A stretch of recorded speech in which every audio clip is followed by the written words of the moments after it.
This weekend, Christy drops in theaters. This is a boxing biopic starring Sydney Sweeney as Christy Martin, the first superstar of women's boxing. She was promoted by Don King in the 90s, and he was kind of this very famous or infamous boxing promoter of the 80s and 90s.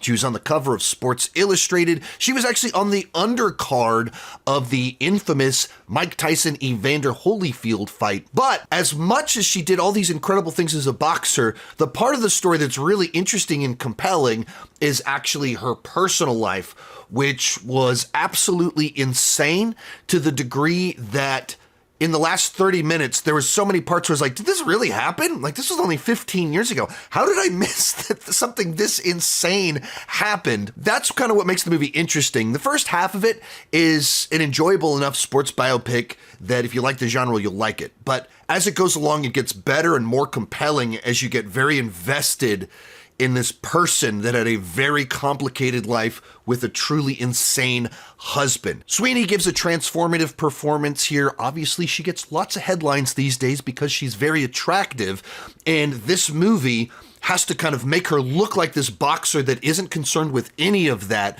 and exists in a very different world. And so just physically, she looks very different from normal and ages throughout the film because it covers about 20 years.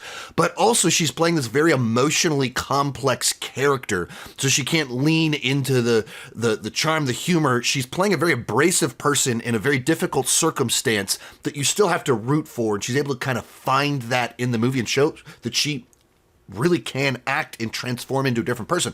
But the other one you absolutely have to talk about here is Ben Foster, who plays her trainer and husband. He's one of these actors that kind of everyone has known for 20 years that he's awesome, but he's never fully been appreciated how good of an actor he is.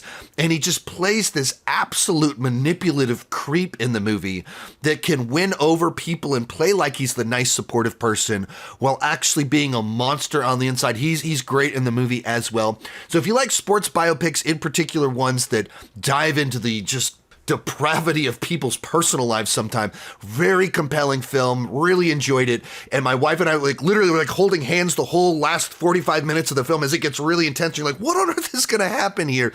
So I absolutely dug it.